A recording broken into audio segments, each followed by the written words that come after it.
Olá pessoal, tudo bem? A TV Câmara dá início neste momento à sequência de entrevistas com os 6 candidatos a prefeito de Rio Preto.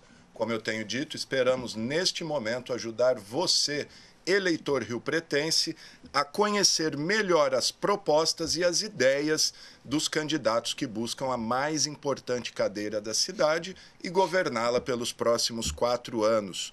E os desafios não são pequenos, né? Com 500 mil habitantes, Rio Preto já sente os efeitos de uma grande cidade.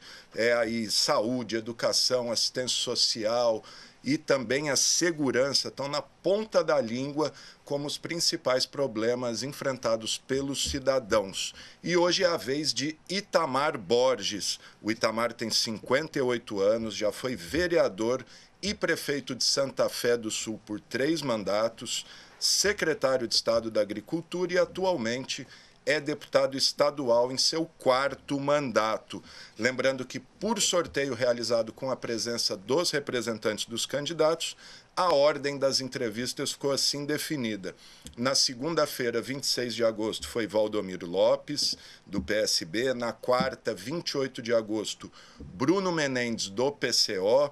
Na quinta, 29 de agosto, Marcelo Zola, da Democracia Cristã. Na segunda, 2 de setembro, Marco Rilo, do PT. Na quarta, 4 de setembro, Fábio Cândido, do PL. E fechando a série hoje, 5 de setembro, Itamar Borges, do MDB. Lembrando que cada entrevista tem 1 hora de duração, com reprise às 10h30 da noite do mesmo dia e às 7 horas da manhã do dia seguinte, com mais 2 reprises na semana seguinte, seguindo a mesma ordem do sorteio. Candidato Itamar, muito obrigado por sua presença e o nosso tempo começa a contar a partir de agora.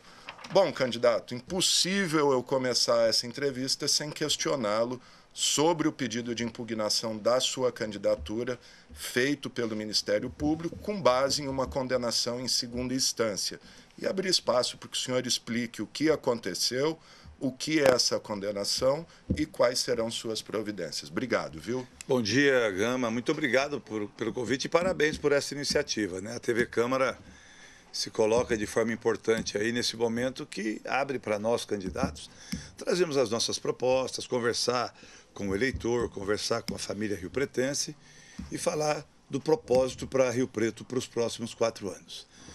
Com relação a essa questão, eu fui absolvido em primeira instância, fui absolvido em terceira instância. Esse processo não tem efeito e nem impacto no registro da minha candidatura.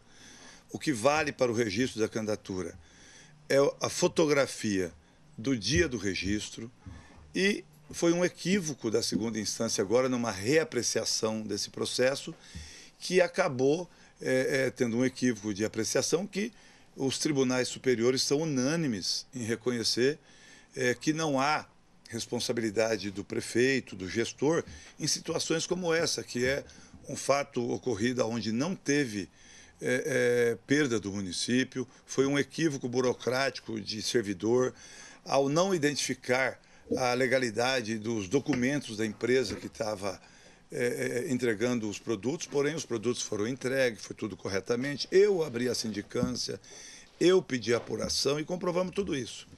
Tanto é que eu fui absolvido em primeira instância e em terceira instância. A segunda instância tinha tido uma decisão que foi pedido para que ela reapreciasse. E na reapreciação ela acabou fazendo uma modificação que ela não podia. E estão tentando utilizar isso e foi isso que acabou gerando essa manifestação que ela não é cabível para o processo do meu registro de candidatura. Estou muito tranquilo com relação a isso, estamos conscientes de que a campanha cresce todo dia e é natural que uma manifestação dessa, os adversários que estão para trás, que sabem que nas pesquisas internas nós estamos liderando todas, acabe tendo algum tipo de reação fora do normal, criando às vezes até fake news ou criando ataques. Aliás, a campanha de Rio Preto ficou isso um pouco, né, Gama? Está sendo todos contra um. No primeiro debate foi assim, nas rede social tem sido assim, no programa de televisão tem sido assim, no programa de rádio. Mas eu fiz um compromisso com o Rio Pretense que a nossa proposta é trazer ideias e propostas para Rio Preto.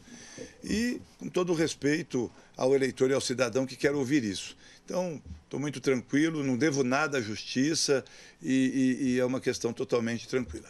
Legal, tá aí então a explicação do candidato sobre esse tema. Guardar agora a decisão judicial, está confiante? A justiça vai deferir sua candidatura? Totalmente. Nós não temos nenhum fato como esse aqui em São José do Rio Preto, mas nós temos no Tribunal Regional Eleitoral e no Tribunal Superior Eleitoral que estão unânimes em reconhecer que a fotografia que vale para o registro da candidatura é a fotografia da documentação vinculada no período do registro da candidatura. E é isso que eu estou muito tranquilo e também confiante sempre na justiça de um modo geral. Perfeito, então. Vamos avançar aqui. Bom, o senhor tem o apoio do atual prefeito, Edinho Araújo, para, enfim, para alavancar a sua candidatura. O empenho do prefeito tem surtido resultado e vai ser o suficiente para elegê-lo prefeito de São José do Rio Preto? Olha, o que precisa ser suficiente para me eleger prefeito de Rio Preto é um conjunto. Eu tenho uma trajetória, me sinto pronto e preparado para ser o prefeito de Rio Preto, depois de ter sido vereador uma vez, prefeito por 3 oportunidades, ter tido, como você disse aqui no início, a oportunidade de ser secretário de Agricultura e também a oportunidade de estar no meu 4º mandato de deputado. E como deputado riopretense, desde 2010, o meu primeiro mandato, eu vim para Rio Preto com o meu escritório, com a minha família, e aqui estou e me tornei o deputado de Rio Preto. Por muito tempo, o único deputado estadual aqui da cidade, e tinha o Sebastião Santos, mas depois ele mudou para Barretos, eu me tornei o único deputado riopretense. E sou o deputado que mais traz recursos para Rio Preto. Eu trago recursos para Rio Preto em todas as áreas. Isso já é de conhecimento da população, quem nos assiste sabe disso. Só na saúde foram 60 milhões para todas as UBS, para as UPAs, mamógrafo para o hospital de base, ultrassom para o hospital de base, custeio para o hospital de base, implantação da hemodiálise, hemodinâmica no hospital de base, na Santa Casa, reforma, ampliação, melhorias na Santa Casa, cirurgias bariátricas. Eu acabei de visitar agora, estou vindo da Santa Casa, fui ver obras e melhorias que estão acontecendo de investimento nosso. No Hospital Municipal, as UTI que lá estão, tem mais 5 UTI à disposição para poder colocar lá, para ficar 10, ambulância, ultrassom, videolaparoscópio para cirurgia, uma viatura para equipamentos dos hospitais e tantos outros recursos que nós conseguimos destinar. Importante que o Hospital Municipal, com essas UTIs, ele pôde se estruturar para ficar aberto para receber os pacientes, que é o nosso propósito. Abrir o HB para o Rio Pretense, abrir o Hospital Municipal para receber os pacientes da UPA, e hoje na Santa Casa conversei muito com o Dr. Nadim de abrir leitos da Santa Casa também para ampliar e não faltar leito para o Rio Pretense. E criar também multirões de saúde, multirões de exame, de consulta para resolver essa questão. Mas continuando na sua resposta, com todo esse trabalho realizado na área do esporte, na infraestrutura, para a segurança, viatura para a Guarda Municipal, viatura para a polícia, em todas as áreas, eu me sinto pronto e preparado para ser o prefeito de Rio Preto. Eu visitei Rio Preto, Gama, em todos os bairros. Eu tenho ido ouvir a população. Por quê?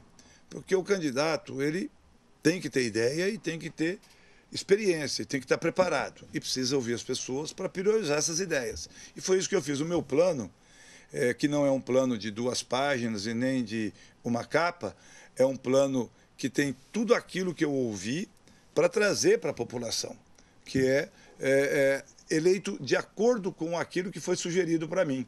E esse plano vai ao encontro daquilo que Rio Preto e o Rio Pretense precisa. Por exemplo, eu já falei do hospital de base, falei das UPAs, que nós vamos investir, colocar os pediatras das UPAs, falei UBS, nós vamos ampliar o horário de atendimento da UBS. Na Guarda Municipal, nós já temos o encaminhamento das armas. Aliás, lamentar que o candidato Fábio veio aqui ontem e falou que essas armas são de segunda linha, são armas, não me recordo a frase que ele usou aqui ontem, foi muito infeliz, porque são armas de última geração, armas importantíssimas. Eu pergunto,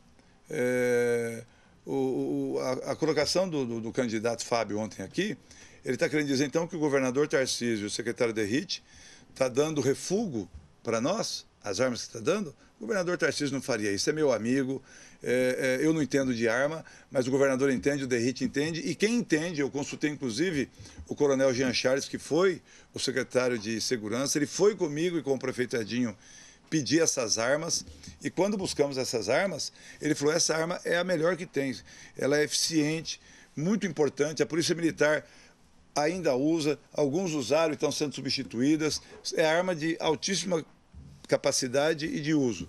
Então eu lamento essa colocação infeliz do candidato Fábio de desmerecer essas armas que vai virar para a polícia e mais do que virar para a Guarda Municipal. Nós vamos transformar a Guarda Municipal de força de segurança para força policial. Com essa transformação, ela vai adquirir mais capacidade de trabalho e, quando necessário, ou do governo ou com recurso próprio, nós vamos atualizando as armas. Mas essa que vem pode ficar tranquilo, amigo riopretense, que é a arma muito melhor do que a que está usando, porque cada um que usa a arma pessoal. A sua, né? e vem ajudar muito na segurança de Rio Preto. Era até uma questão que eu ia perguntar aqui para você, para o senhor, mas já está respondido. Eu acabei não te falando, não falando do Edinho. O Edinho é o maior prefeito da história de Rio Preto. Não só em período, mas o Edinho é o maior prefeito da história de Rio Preto também em realizações. Eu costumo comparar muito, Gama. O Edinho foi prefeito de 2001 a 2008, depois ele ficou fora e o candidato à eleição agora, o médico, o Valdomiro, foi no período posterior e depois o Edinho novamente. 4 mandatos, Edinho. 4 mandatos. E o Edinho transformou e avançou em tudo que foi possível. E a cidade não pode retroceder. A cidade não pode voltar atrás. Não pode voltar atrás como foi, por exemplo, nos 8 anos agora que antecedeu. É inegável que o médico, quando foi prefeito, foi reprovado na saúde. Foi reprovado pelos próprios médicos, foi reprovado pelas pesquisas de opinião pública. É inegável que a cidade era considerada a Buracolândia. Isso está estampado em toda a imprensa. É inegável que o morador, a pessoa em situação de rua e a Cracolândia começou nessa gestão. Se você pegar o gráfico, em 2013, São José do Rio Preto tinha 100 moradores de rua, pessoas em situação de rua. Se a gestão começou em 2009, tudo indica que a pessoa em situação de rua começou a se instalar em Rio Preto na gestão do prefeito Valdomiro. E, em 2014, esses 100 saltou para 500. Em 2015, esses 500 saltou para 813. Isso está estampado em toda a imprensa de Rio Preto. E isso é óbvio. E nesse período foi que as Cracolândias vieram se instalando. Uma coisa puxou a outra. Então, quando eu vejo, por exemplo, o dia que ele veio aqui falar de que está triste com a Cracolândia, com as pessoas em situação de rua, me causa estranheza ou foi esquecimento dele de lembrar que tudo isso começou na gestão dele. E que hoje está até um pouco inferior. Hoje está com 750 moradores de rua, mas não deveria nem ter esses. E a Cracolândia é uma consequência disso aí. E eu diria outra coisa para você. A Cracolândia, eu também vi o candidato Fábio vindo aqui falar de Cracolândia. Onde estava o comando da Polícia Militar quando vem aqui e fala que tem tráfico, tem foragidos da polícia, criminosos no meio das pessoas em situação de rua, que não foi lá resolver isso, que não teve a atuação da polícia. Por outro lado, a minha proposta com relação a esse tema, enfrentar as 4 pontas, dialogar com o Ministério Público, com a polícia, com o Judiciário, para que a gente, bandido, foragido da polícia e traficante, a cadeia e a justiça. Pessoas dependentes de química, vaga para todos. Ah, mas hoje a internação tem que ter todo um critério. E vamos montar uma força-tarefa. A prefeitura vai montar uma estrutura no serviço social para pedir a internação de todos. Começando com a família, passando pelo promotor, passando pelo judiciário, para que a gente possa. Nenhum lugar é melhor para o dependente químico do que a internação. E nós vamos comprovar isso e tenho certeza que nós vamos ter o respaldo para fazer isso. A terceira situação é a pessoa que tem vulnerabilidade. Perdeu o emprego, está em situação vulnerável com a família, saiu de casa e está na rua. Para essa, nós temos 6 mil terceirizados em Rio Preto. Ou a terceirizada, ou parte disso numa frente de trabalho, nós vamos oferecer para que eles possam ter essa oportunidade de trabalho. Vamos dar apoio também para que possam ter um local para ficar, para que com isso eles não fiquem na rua. E a ponta de tudo isso é a questão daquelas pessoas que vêm de outras cidades. Se instalam aqui, alguns querem oportunidade ou aceitam o tratamento. Para esses, o tratamento é a oportunidade. Rio Preto é uma cidade acolhedora, mas não precisa acolher na rua, vamos acolher de forma digna. E para outros que não querem nada com nada, ou se está foragido, a polícia e a justiça, ou se não quer nada com nada, nós vamos dar a oportunidade de voltar para a sua cidade. E a prefeitura vai criar um programa para levá-lo de volta à sua cidade, lá na sua família. E com isso, eu vou cumprir aquilo que eu coloquei no meu plano de governo. Que o único lugar que não é o lugar da pessoa em situação de rua é a rua. Não é aqui no calçadão, não é no bairro, não é em lugar nenhum desses. E nós vamos atuar fortemente de forma integrada. O nosso plano de governo também traz situações com relação ao transporte coletivo, com mais horários. Nós vamos abordar tudo isso. Estou falando muito, né? Está falando. Antes de a gente passar para as propostas, quero algumas coisas em questão política. No debate da OAB, o senhor disse que votou no presidente Lula no segundo turno. É isso mesmo? Foi um ato falho ali de nervosismo? Alexandre, você está usando a mesma estratégia ou tática dos meus adversários. Você assistiu o programa inteiro. Eu disse na hora claramente e você assistiu, que foi um ato falho. O adversário falar isso, ele está usando, mas eu disse, porque o que acontece? Os dois se uniram lá. O Coronel Fábio e o Marco Rilo se uniram para me atacar. O Valdomiro fugiu, o Coronel Fábio e o Rilo se uniram para me atacar. Então eu falei, o PT e o PL estão se unindo, o Lula e o Bolsonaro unidos. Se o Lula e o Bolsonaro verem isso, eles vão ficar chocados. E aí eu fui falar que votei no Bolsonaro, que quem eu votei foi o Bolsonaro. Já tinha falado isso para o Rodrigo Lima no dia da convenção em uma entrevista, já tinha falado, não é segredo para ninguém, o Tarcísio, o Kassab e o Eleusis vieram aqui no segundo turno. E quando eles vieram aqui, eu fui publicamente na Sociedade de Medicina e Cirurgia e lá manifestei o meu apoio ao governador Tarcísio para governador, ao Bolsonaro para presidente, na presença de todos os prefeitos da região e atuei na campanha nesse sentido. Ali foi um ato falho daquela brincadeira, daquela piada que os dois estavam se unindo ali e a hora que eu fui falar, eu acabei, no lugar de falar Bolsonaro, falei o nome do atual presidente e, na verdade, eles sabem. Tanto é que eu já entrei na justiça com pedido de direito de resposta no programa, porque o programa do candidato, eu não vi nenhuma proposta até agora. Ele só passa a visita do presidente Bolsonaro, que é um grande líder, e passa a minha fala com relação a esse erro de fala, aliás, não e pode que não é a usar o verdade. candidato, né? A lei eleitoral, é claro, não pode ter trucagem, não pode ter edição, então ele tem que ter o contexto, ele pode até colocar aquilo. Por ele ter que colocar o contexto, que é a verdade que eu falo que votei no Bolsonaro. Legal. Bom, o senhor tem um apoio aí de 12 partidos, né? Praticamente todos os vereadores em exercício aqui na Câmara. Como que vai ser a composição do governo do senhor, caso seja eleito? Muito diálogo. Eu quero dialogar com a sociedade, quero atuar junto com a governança colaborativa. É um trabalho importante da associação comercial. Quero ouvir muito os segmentos da sociedade, de que forma temos que avançar em cada um dos segmentos. É muito importante. Eu fiz assim quando eu fui prefeito, Alexandre Gama.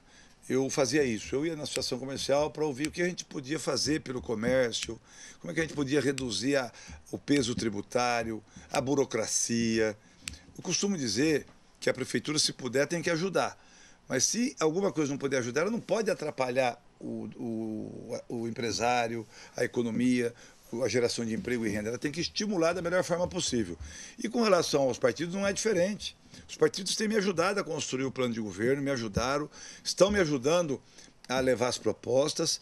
Os partidos têm grandes quadros, sejam os vereadores, sejam participantes dos partidos, e nós vamos ouvir todos. E quem tiver quadro importante, quadro que possa contribuir, será sim convidado para nos ajudar. Perfeito. Eu esqueci de falar, o vice do senhor é o médico Dr. José Luiz Crivelin, né? Uma figura conhecida na cidade.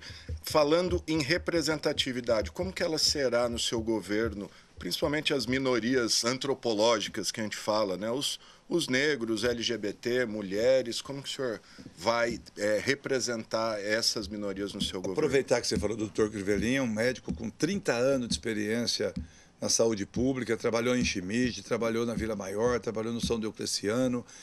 Um médico aprovado, diferente do ex-prefeito que foi reprovado, ele é um médico aprovado na saúde, um médico aprovado na gestão de uma cooperativa, preparadíssimo, vai me ajudar muito junto com o doutor Eleusis e também junto com o governador Tarcísio a trabalhar nessa questão da abertura dos leitos do hospital de base, a fazer a parceria da prefeitura para abrir esses leitos, a ampliar os leitos da Santa Casa, a ampliar os leitos do Hospital Municipal, a ampliar o horário de atendimento e a fazer o Expresso da Saúde, que é tirar os exames de fila, tanto imagem como o exame de um modo geral e as consultas. Aliás, esse diálogo nós já fizemos no HB, já fizemos na Santa Casa, já fizemos no Alsta, já fizemos na Beneficência Portuguesa e vamos envolver toda essa estrutura.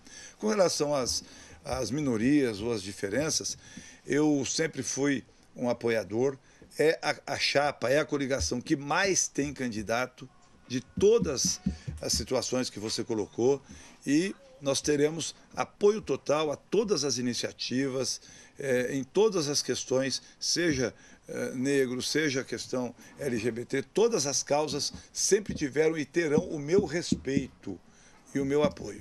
Falando nisso de representatividade, teria espaço para um conselho LGBT no seu governo? Foi discutido isso na Câmara? E também complemento que o senhor se comprometeu com um terceiro conselho tutelar no seu plano de governo. O conselho tutelar é extremamente necessário.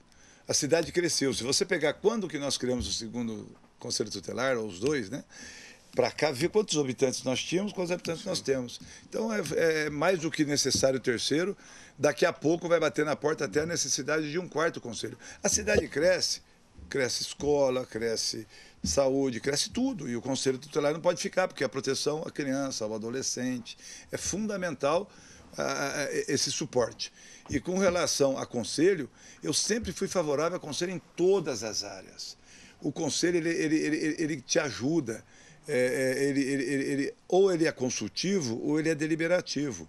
E ele elege políticas públicas, debate com as pessoas envolvidas na causa, seja qual for, a da saúde, a da segurança, a da educação, e te propõe. Hoje, por exemplo, você não assina um convênio no governo federal se no Conselho Municipal da Assistência Social ou o Conselho Municipal da Saúde não validar aquilo que você está levando para assinar. Então, cada dia mais, a presença do Conselho é a representação da essência da comunidade. E a comunidade tem representante em todas as áreas. Perfeito. O senhor já deu uma pincelada à questão da segurança, mas eu quero falar alguns números, que só o ano passado tivemos 43 homicídios, 106 roubos de carro, quase 700 roubos. Roubo é quando tem emprego de violência mediante arma, e 3 latrocínios, números que seguem a mesma tendência esse ano.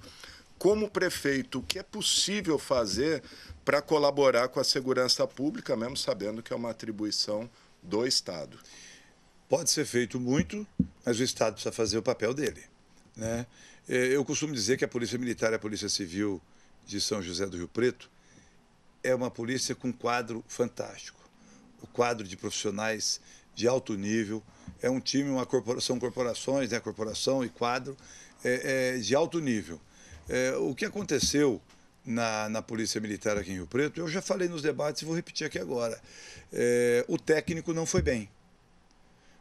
O comandante da época, que é candidato agora, o candidato Fábio Cândido, ele teve a oportunidade, ele comandou a polícia e ele entregou a polícia de Rio Preto no comando dele, entregou a cidade de Rio Preto como a 12ª cidade mais violenta do estado de São Paulo. Inclusive, esses índices vêm de lá. Esses índices mostram que o comando foi mal sucedido. Eu até chego a colocar, né? Para uma pessoa ser candidata a prefeito, ela tem que ter experiência, tem que ter conhecimento daquilo que a cidade exige de alguém. E ela tem que ter tido também um exemplo de gestão naquilo que ela representa, que é a especialidade. Ele, que é um especialista em segurança, que teve uma carreira pessoal dele, que passou por todas as carreiras, a hora que teve a oportunidade de comandar a Polícia Militar de São José do Rio Preto, ele foi reprovado. Ele, em que pese o grande quadro de profissionais, de policiais, ele não conseguiu dar o resultado, em que pese ele vender alguns resultados. Não é verdade. Inclusive cidade, com uma guerra de gangues em periferia. Periferia, né? Quer dizer, essas situações todas aconteceu no período do comando dele. E onde estava o comando? Né? Foi cuidar do quê? Então, a prioridade da polícia foram outras coisas. E por que deixou o crime crescer dessa forma? E por isso que eu falo que eu quero transformar a Guarda Municipal de força de segurança para força policial. Porque aí ela vai ter uma integração mais forte. Mudaria o nome? O senhor chamaria de polícia municipal? Ela pode continuar sendo o mesmo nome, municipal. Pode mudar, aí vamos ouvir, aí vai depender muito daquilo que a gente entender conjuntamente, coletivamente. E a armada, que o senhor já falou, que eu até ia questionar aqui. Ela vai ter, não só armada, com arma fornecida para o próprio município, em parceria com o Estado, com a União, enfim. E vamos aumentar o efetivo. Por que nós precisamos aumentar o efetivo, Alexandre Gama? Tem até um concurso já aí. 100 vagas agora, né? Parece que o concurso é em dezembro. Sim. Nós temos que ampliar não só essas vagas, mas... O senhor chamaria de imediato esses? Chamaria de imediato e já abriria concurso, porque o ideal... Outro concurso? Já chamaria um... Não, podemos chamar desse. Sim. Até as vagas que existirem e, quando necessário, cria outro. mais vagas. Por que eu diria isso para você? Porque o ideal para uma cidade na área da segurança, para a Guarda Municipal, quando ela incorpora o trabalho da Polícia Militar também, quando ela se tornar força policial, é que nós tenhamos um guarda municipal para cada 1.000 habitantes. Esse é o ideal. E eu quero, no período de 4 anos, chegar no ideal. E para isso nós vamos garantir ronda policial em todos os bairros, aqui no comércio, em toda a cidade, garantir as bases móveis da polícia presente nos pontos mais vulneráveis, retornar a base fixa da Guarda Municipal aqui para o Calçadão, ter uma atenção especial para Pedro Amaral. São pontos identificados que nós temos aí, ali na região da Mirassolândia. Todas essas situações nós temos um olhar muito especial em todos os pontos. Para isso a Ronda ajuda. Soma-se com isso, na segurança, é importante dizer também, eu não falei, a cidade, além de ser a 12ª mais violenta, ela caiu 23 posições no ranking de segurança do Estado. Ela caiu 23 no período do comando do Fábio. Por isso que eu falo, foi reprovado como comandante. É difícil convencer o eleitor de que terá condições de ser prefeito da cidade. Mas voltando na questão da segurança, só para colocar mais um ponto que é estratégico para nós, é a iluminação pública. E a nossa proposta é fazer esse trabalho sem custo para o município. Por quê? Você hoje substitui a iluminação pública com lâmpada de LED, que é muito mais eficiente e ela já traz a própria energia solar em cima. Então você cria uma geração de energia, você cria um investimento que você vai ter que pagar o investimento feito. Sim. Porém, a economia e o parcelamento permite que, com a economia, simplesmente que a economia do custo de conta de luz junto à CPFL, você pague o investimento. Com o tempo. E isso vai levar, e nós vamos começar dos bairros para o centro. Porque aqui no centro começou a ter umas substituições nos pontilhões, em algumas praças, Sim.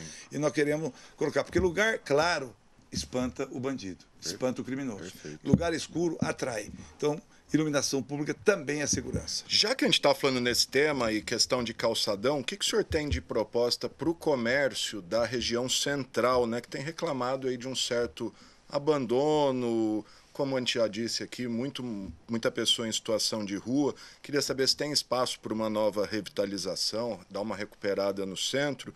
E o senhor até fala no seu plano de governo da abertura de comércios à noite, bares, trazer mais vida para o centro. É viável isso? É viável. Acho que a primeira ação com o comércio do centro, Gama, é essa questão que eu falei há pouco aqui sobre a pessoa em situação de rua. Você atuando aí, resolvendo essa questão, atuando nessa questão e indo para a solução. Você atuando na segurança, tendo a presença policial e mais um posto da Guarda Municipal. Aí vem a parte econômica, que é estimular a ocupação do centro. Tem muito prédio vazio. Muito. Aqui E aí eu falo do quadrilátero central. Eu falo aqui da Badi, da Andaló, eu falo aqui da Marginal e falo aqui da Pedro Amaral. Com esse quadrilátero, focando aqui, começando pelo calçadão, esse se faz de dentro para fora. Nós vamos estimular a entrada de comércio, vamos estimular os investimentos em ocupação desses espaços, estimular espaços de estacionamento, vamos estimular e apoiar com incentivo municipal para que quem vier para cá vai ter o devido incentivo, para que a gente possa criar essa atração da ocupação. E quando você fala de abrir à noite, está lá no nosso plano, que é a implantação de um boulevard. Se você faz um boulevard nessas praças, traz vida noturna, proporciona a possibilidade da abertura do comércio de acordo com o interesse de cada um, traz as famílias para a rua, tem a segurança na rua, não tem a pessoa em situação de rua na rua, você vai valorizando. E vamos estimular também que investimentos residenciais possam acontecer nos prédios antigos aqui do centro. O retrofit e muitas outras situações que possam trazer. Nós temos empresas que recentemente, aqui próximo do Automóvel Clube, estão erguendo 3 torres ali. E podemos fazer isso com os prédios antigos. Hoje, o mundo moderno coloca isso, né? Você pode ter a um custo muito baixo esses investimentos, apartamentos para pessoas, para 1, para 2, para 3, que são pequenos e que atraem o interesse, e a pessoa vai morar próximo, às vezes, do trabalho ou num local que ele prefira morar. Eu acho que tem muitos mecanismos e eu estou dialogando, inclusive a Sociedade de Engenharia aqui de Rio Preto, eu estive com eles e uma das propostas que eles nos trazem é essa. Da mesma forma, a CIRP, da mesma forma, o Sincomércio, que eu já estive dialogando com todos eles. E o próprio sucesso do novo Mercadão é sinal que as pessoas vêm para o centro, basta ter o atrativo. Aliás, eu queria falar isso também, o Vivo Centro, né? O Aguinaldo, o João, todo esse time aqui do centro que faz um trabalho, estive com eles, fui numa sabatina com eles, falei dos nossos propósitos e o Mercadão. E a ideia do Mercadão é a gente pensar em continuar essas melhorias para que ele seja cada vez mais atrativo ali dentro desse contexto. Perfeito. Candidato, com todos os candidatos a gente tinha um envelope que era escolhido com perguntas de pessoas nas ruas, munícipes riopretenses, como o senhor é o último envelope e vamos... Fui escolhido por essa. Foi escolhido por essa, é o envelope número 6. Nós temos a pergunta do Reginaldo Paulino da Silva, ele que é autônomo. Vamos conferir ali na telinha. Ó. Eu queria perguntar para os candidatos aí a prefeito de São José do Rio Preto o que eles têm de melhora na educação, porque a educação é a base de tudo.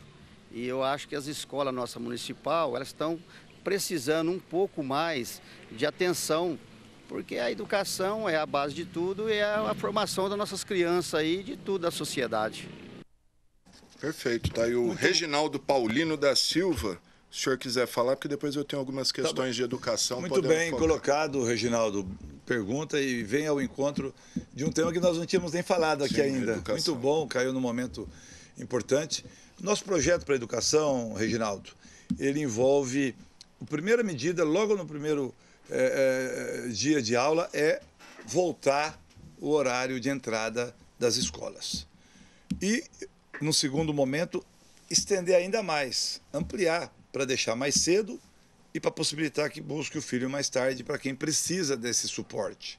Eu já fiz isso quando fui prefeito e essa proposta eu defendo o tempo todo. Outra proposta na educação é com relação à vaga de creche. Para os nossos responsáveis, pais e familiares. Nós já tivemos essa política de zerar quando fomos prefeito e agora nós temos uma nova situação que simplifica um pouco essa solução, que é convênio.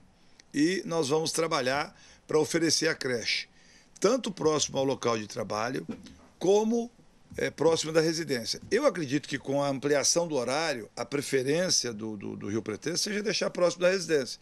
Mas se ele preferir deixar próximo, também. E como que são esses convênios? Você convenia com uma entidade especializada em educação. Não precisa construir um prédio, não precisa fazer esse investimento. Eles alugam ali um espaço e recebem por aluno atendido para poder atender. Aí muitos me perguntaram, mas Itamar, tem dinheiro para isso?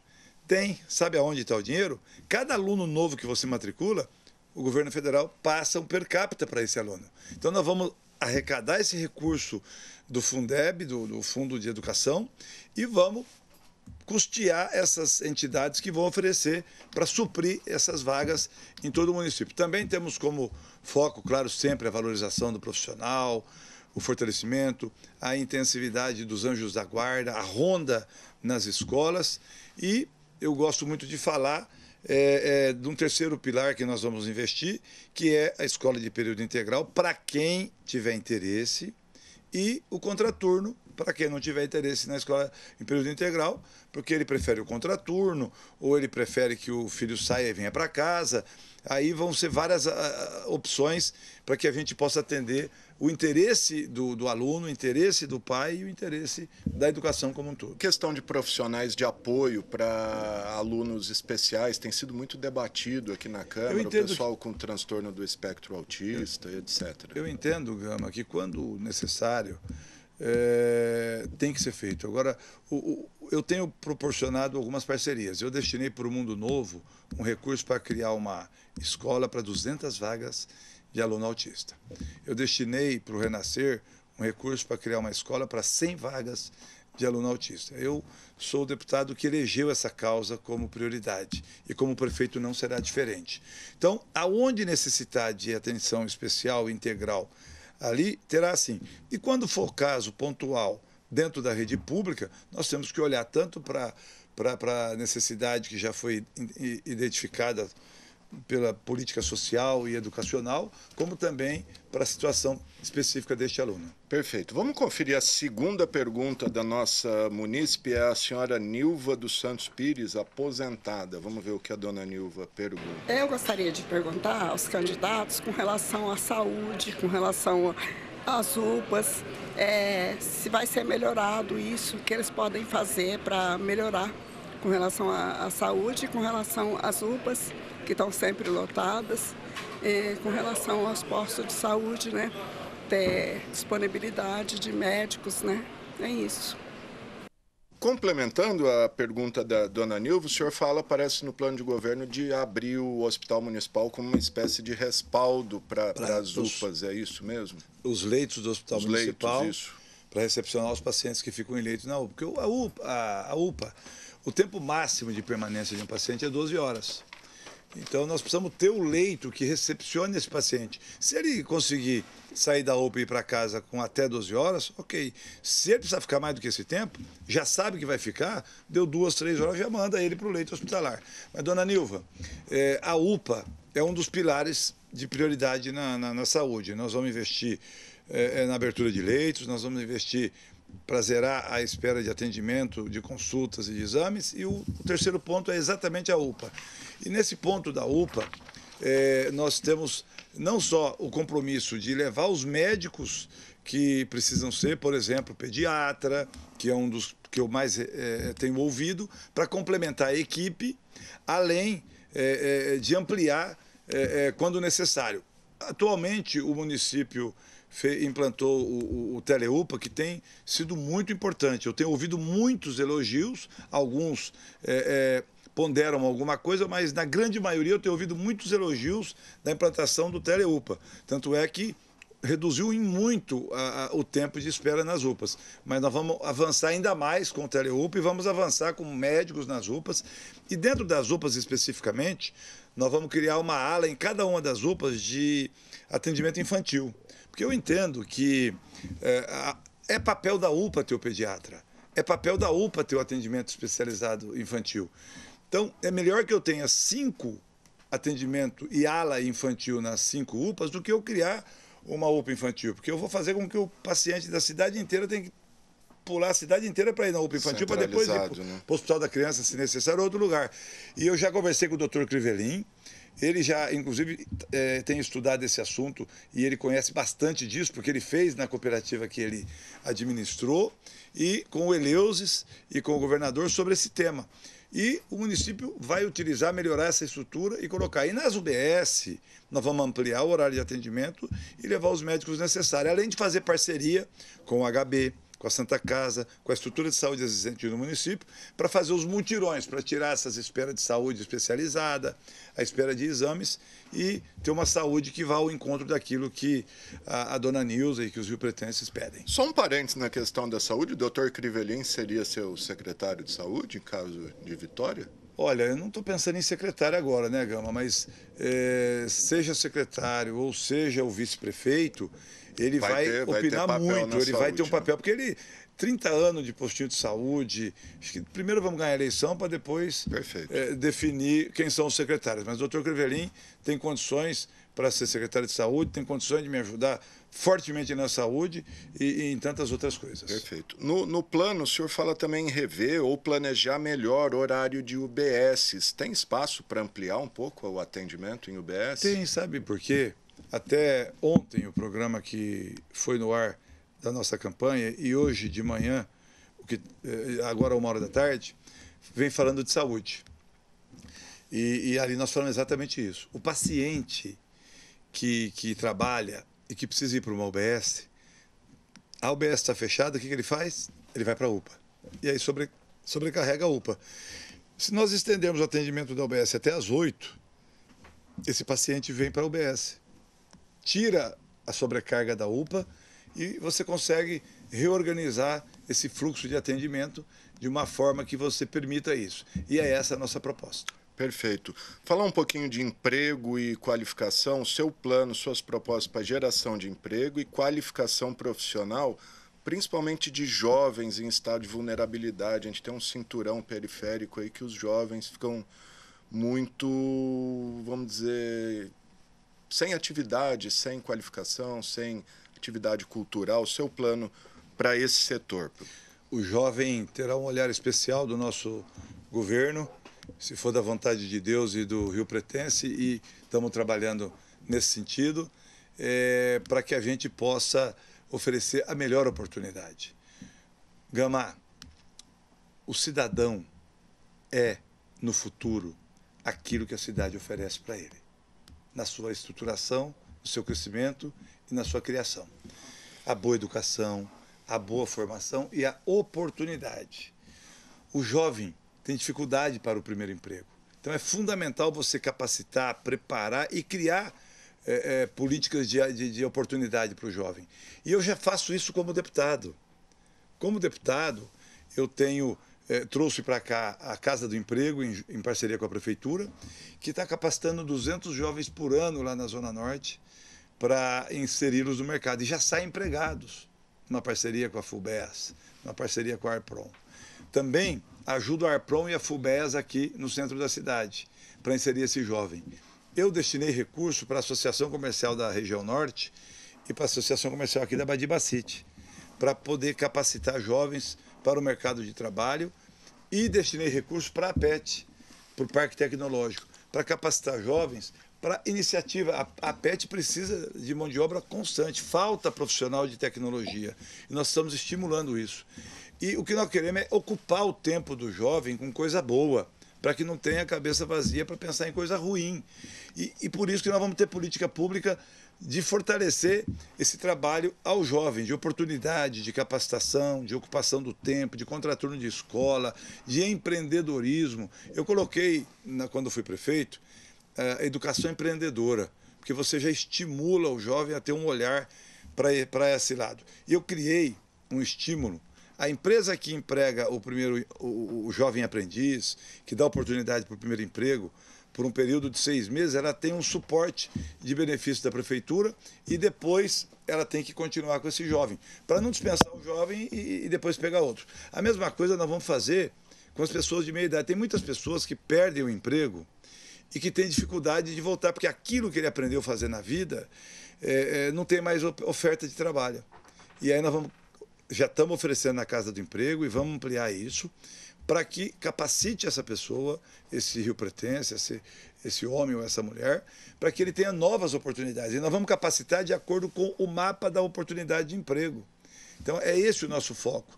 E aí, ainda falando de emprego e qualidade de vida, eu vou lá para outra ponta, para a terceira idade.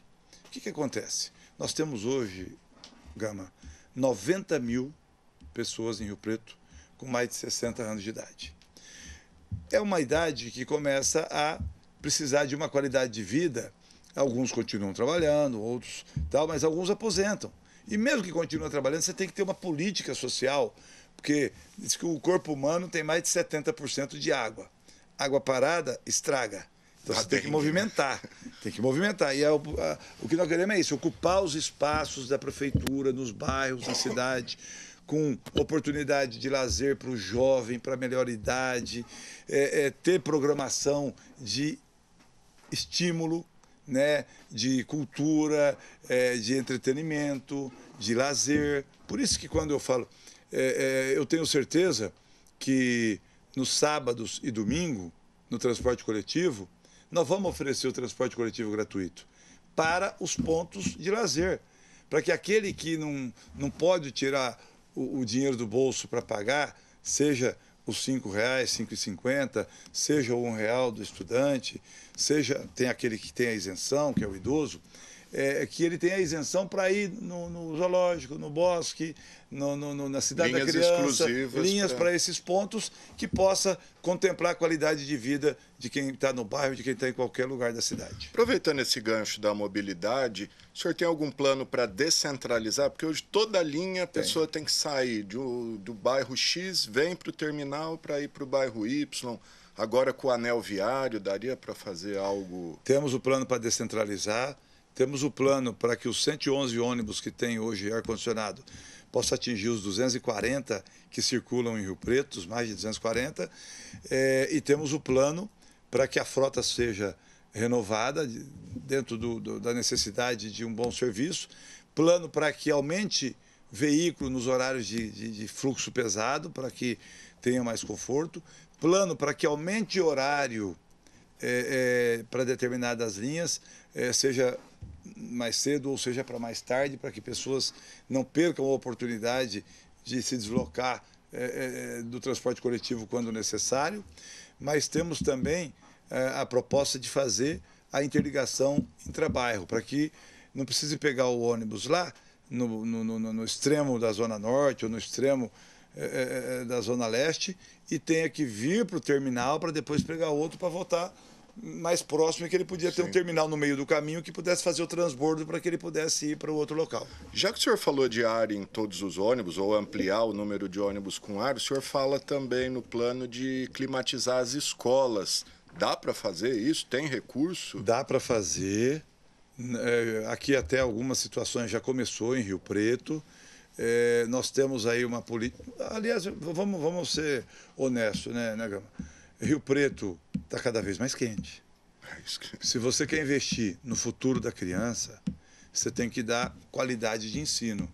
E como é que você tem qualidade de ensino com calor desse se você não tiver uma climatização do ambiente escolar? Então isso é necessário, se faz necessário. É fundamental. Não é mais luxo. Não é luxo. Isso é questão de qualidade de ensino, qualidade de conforto necessário para o bom aprendizado. Esse aluno vai aprender mais. Esse aluno vai ter mais interesse de ir na escola. Você tem um ganho que é fantástico. Então, pode ter certeza que isso vai acontecer. Já que o senhor falou do calor, meio ambiente, qual a visão do senhor pro meio ambiente, principalmente nesses momentos difíceis, como a gente está agora de estiagem, a gente vê a reserva lá, a floresta de Rio Preto, todo ano aí acaba sofrendo queimada, além de nascentes, córregos que estão ameaçados. Qual que é a sua proposta, seu eixo para esse... Investir nas nascentes. Eu fiz isso como prefeito, fiz como secretário de Agricultura. Eu criei um programa na Secretaria de Agricultura, no governo do Estado, integrado com a própria saneamento e as demais áreas, de proteção das nascentes, revitalização. Nós temos muita nascente morta aqui na nascente do Rio Preto, na extensão do Rio Preto. Buscar a revitalização, buscar ressuscitar algumas que morreram e também no desassoreamento e um plano de arborização importante na cidade.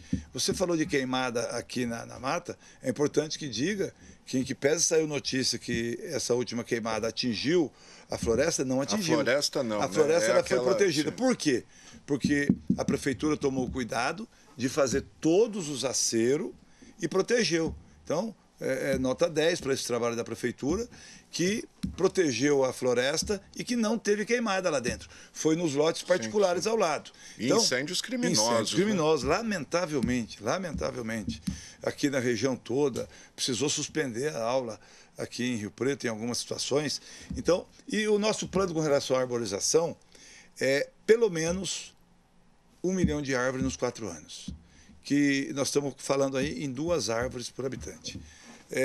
A qualidade de vida de primeiro mundo e o ar de primeiro mundo recomendado é quando você atinge um determinado número de árvores.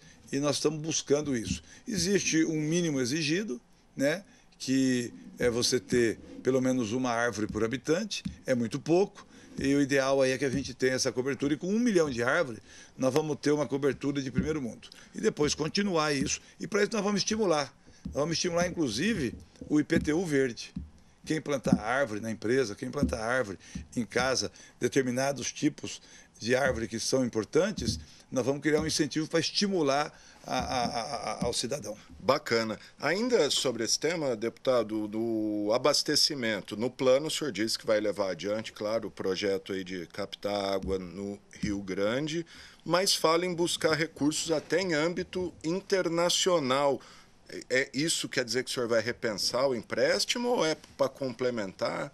O empréstimo foi aprovado na Câmara, está né? assinado, né? Eu não sei se está assinado, parece que ainda está em tramitação essa questão de assinatura, mas você pega um empréstimo, você não tem necessidade de usar ele todo se você tiver recurso próprio ou se você conseguir um outro recurso. Então, não quer dizer que o empréstimo ele precisa ser todo utilizado. Se necessário, ele vai ser todo utilizado. E sem problema, porque isso não impacta. Eu vejo candidaturas aí falando que vai impactar a saúde, que vai impactar a educação. Não, isso é um plano de capacidade do SEMAI. E vou dizer, antes que saiam dizendo, como estão dizendo, que baseado em aumento de água. Não tem essa questão de aumento de água. Eu já garanti que não vai ter. O máximo que tem é a inflação, como a gente tem em todos os aspectos de tudo. Isso aí não é verdade. Isso é utilização de adversários com base em alguma situação de audiência pública que aconteceu na Câmara, mas que não é a realidade do meu plano de governo. E o meu plano de governo e o nosso governo vai buscar, sempre que possível, recurso a fundo perdido ou recurso da melhor forma que puder, para poder amenizar, ou se tiver capacidade própria. Se não puder, vamos usar o valor total. Se puder, vamos amenizar. É isso que a gente quer dizer ali. Muito bom.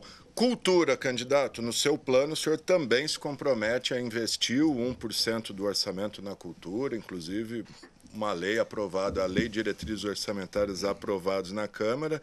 Então, já que o senhor se compromete a isso, qual o seu plano para o setor? O senhor chega a falar em transformar Rio Preto numa capital de eventos. Que tipo de eventos? Eu nasci num movimento cultural, politicamente falando. Eu, com 16 anos, eu liderava um movimento cultural, que é o Movimento Atuante de Renovação. Fizemos teatro, festival de música sertaneja, música popular brasileira, todo tipo de evento para ocupar os jovens com atividade cultural, porque nós não tínhamos isso lá.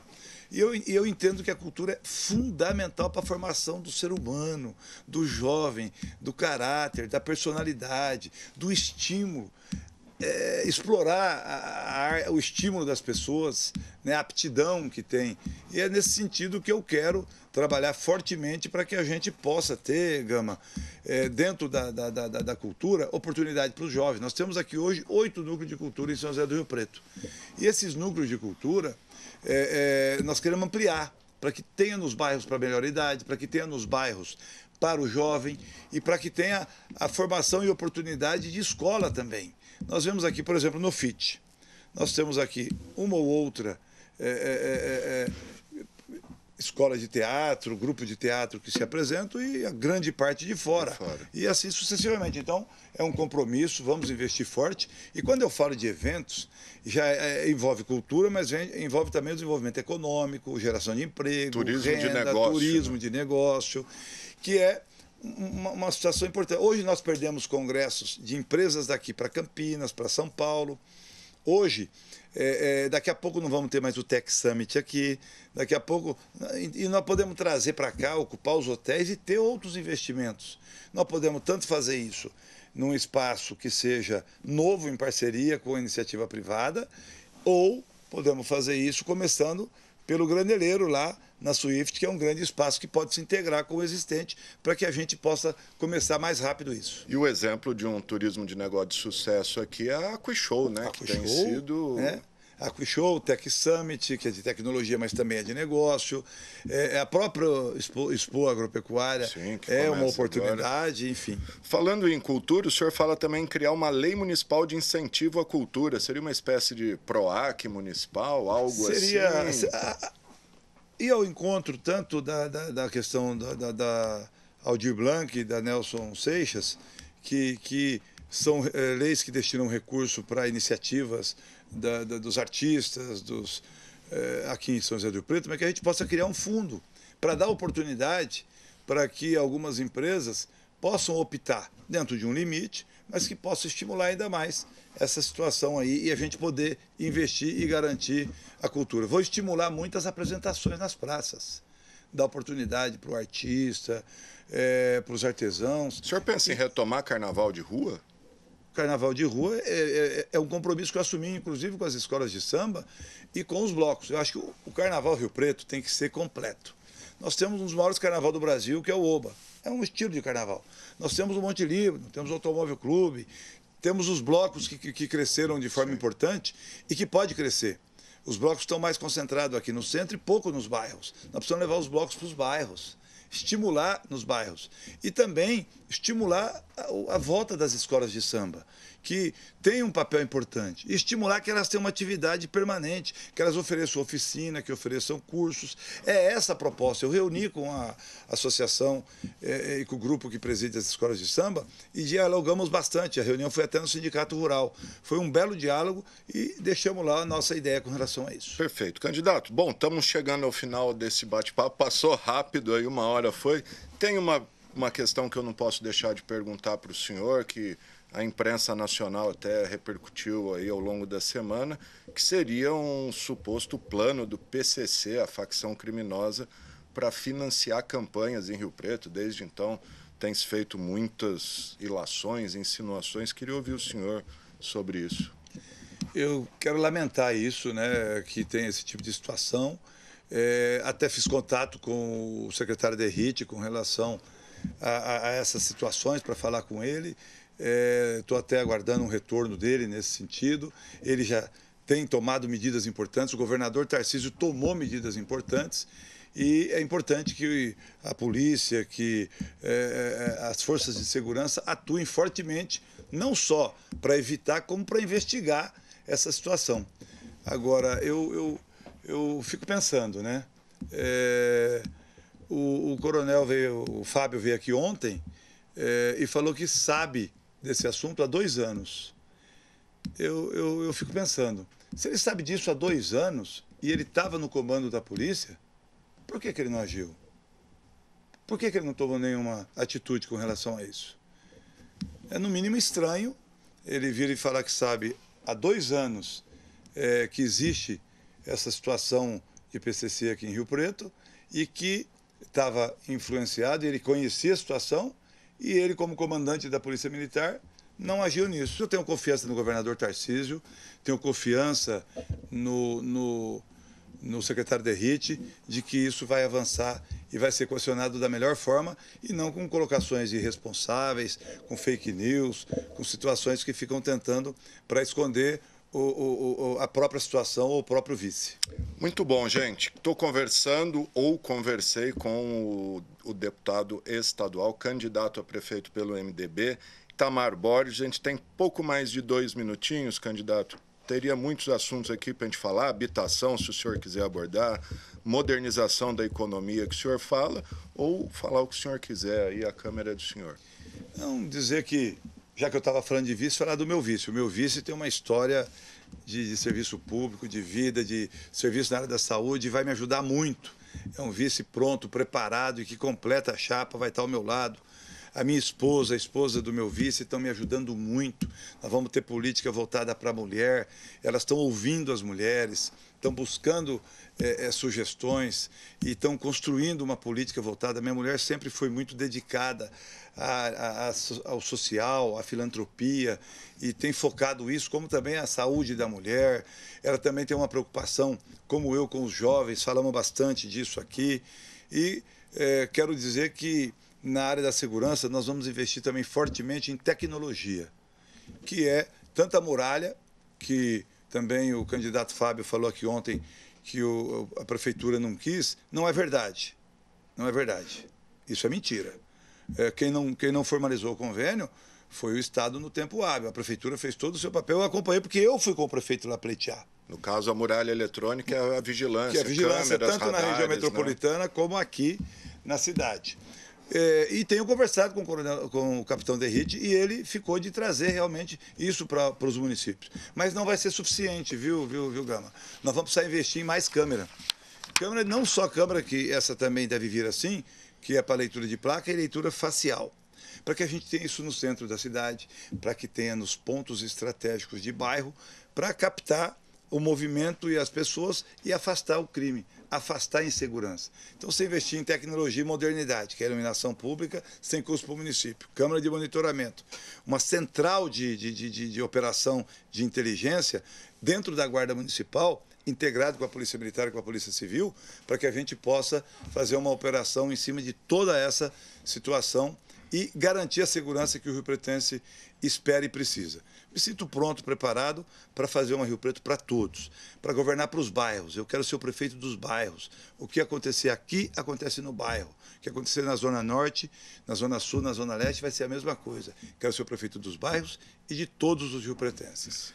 Perfeito, candidato. Chegamos ao final e como eu tenho feito para todos, para não ser injusto com o senhor, vou dar mais 30 segundos para o senhor fazer uma consideração final ao eleitor riopretense, que certamente está acompanhando atentamente essas entrevistas. Agradeço a você, a TV Câmara, e agradeço a você, amigo eleitor riopretense, que tem recepcionado aí a nossa campanha de televisão, nossa campanha de rádio, acompanha a nossa rede social e acompanha a nossa campanha na TV e no rádio. Também tem me recepcionado nas visitas, nas agendas de caminhada. Quero dizer que eu preciso muito do seu voto de confiança para que eu possa retribuir com muito trabalho. Me sinto pronto e preparado para ser o seu prefeito, para ser o prefeito da nossa cidade. Legal. Candidato Itamar Borges, muito obrigado. Boa sorte na campanha. E é isso aí. Essa edição do Especial Eleições 2024 fica por aqui. Mas se você quiser rever esse programa, ele será reprisado logo mais às 10h30 da noite e amanhã às 7 horas da manhã. E de acordo com as regras estabelecidas, novas reprises começam a partir da próxima semana. Dessa vez sempre às 9 horas da manhã e às 10h30 da noite. E pela ordem definida em sorteio, que definiu essa ordem de entrevistas, é Valdomiro Lopes, segunda-feira, dia 9 e quarta-feira, dia 18 de setembro. Bruno Menendez, terça-feira, dia 10 e quinta, dia 19. Depois, Marcelo Zola, quarta-feira, dia 11 e segunda, dia 23. O Marco Rilo, quinta, dia 12 e terça, dia 24. Fábio Cândido, segunda, dia 16 e quinta, dia 26. E fechando, Itamar Borges, terça-feira, dia 17 e sexta-feira, dia 27 de setembro. Lembrando que todas essas entrevistas já estão disponíveis e vão ficar tanto no YouTube quanto no Facebook da Câmara Municipal. É isso aí, gente. O programa teve os trabalhos técnicos dos cinegrafistas Eude Russo e Oséias dos Santos, o GC do Thiago Zatti, o controle mestre do Fernando Giroldo e o áudio do Israel Heleno de Castro. Valeu!